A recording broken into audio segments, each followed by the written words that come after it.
YouTube, it is your girl and I am here with a questions video. You guys are more than welcome to go ahead and ask me questions. I just started like really going back and doing more makeup videos and makeup talks and things like that. I'm more than happy to answer some of these questions and things for you, even if you have been in the makeup artist industry for a while, or if you know you're new to the whole makeup thing, you want to become a makeup artist. Definitely feel comfortable to go ahead and ask me questions. Again, I've been a makeup artist for over 10 years and it's not an easy thing to do, so definitely feel comfortable, feel free to go ahead and ask me those questions. So the first question, other than the kid, the first question that I wanted to cover, someone asked me about my rates.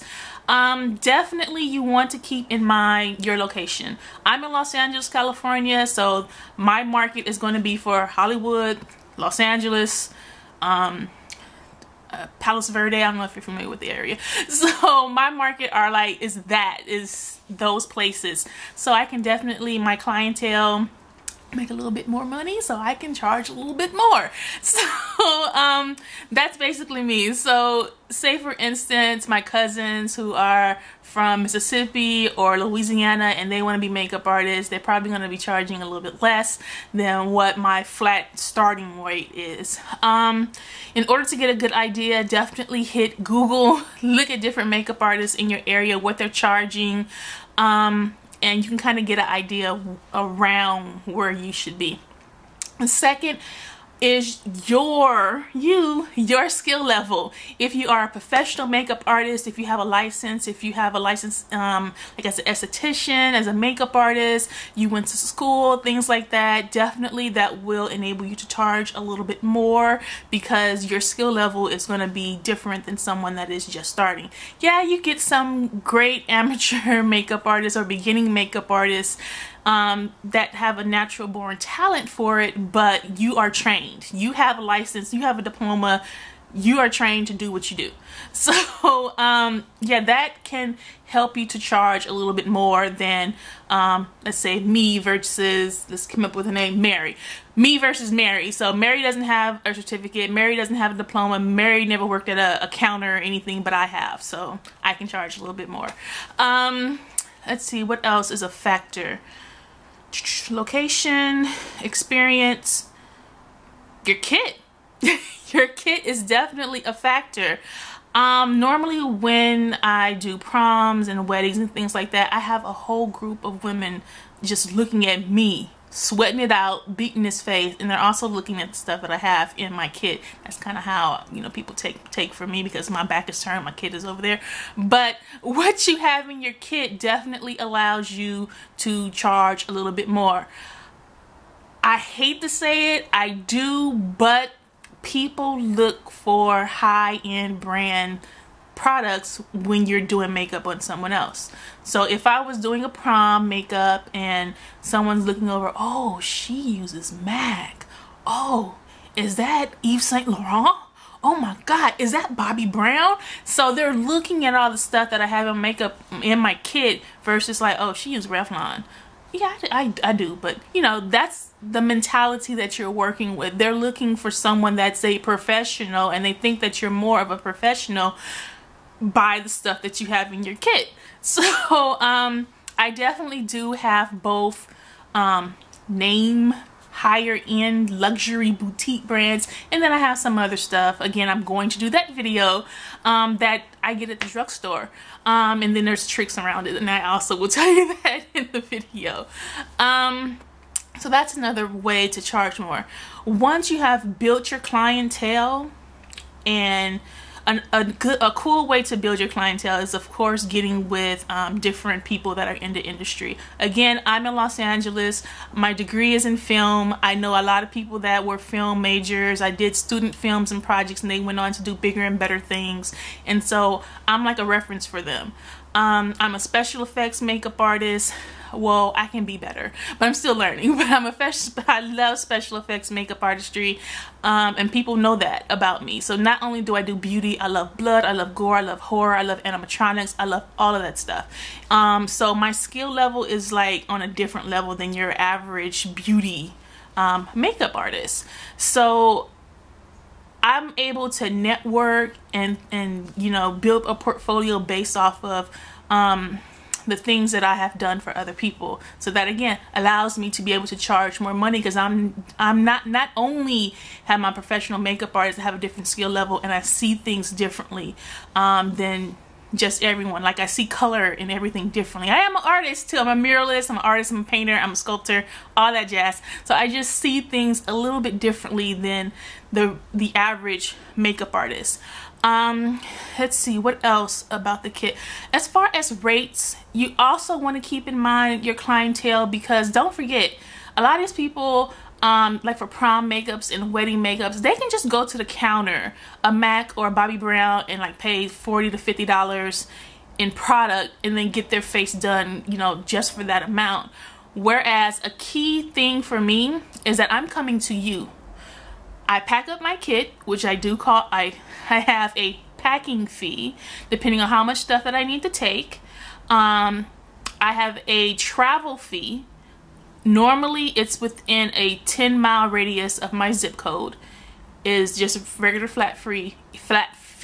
If I have to go out of 10 mile, outside of the 10-mile radius, then I charge more. So I come to you. So that's gas, that's me packing up everything, you know, making sure that I have everything and I'm on the go. If you're late, if you're running behind schedule, I give a 30-minute grace period. Anything after than that, I charge more. I have a contract. I do ask that they sign a contract. That's with prom, beauty, that's pretty much with anything. The only time I don't have anyone sign a contract is if I'm like working on my portfolio or if it's family. I ain't gotta worry about that. So I'm pretty good with that. Another key factor, having a website. Have your website together. Give them something to refer to. Business cards, website, just have building your clientele. Now when you first start off in the makeup business, in the makeup game, yeah, your rates are going to be pretty low. Your makeup kit isn't going to be massive. You're not going to have everything. I doubt that you're going to have airbrush and things like that like I do. You're starting, you have to start from somewhere, and so your rates will have to start from somewhere. To give you an example, when I first started doing weddings, I want to say I charged around $75 for the bride. I don't do that anymore. That was little.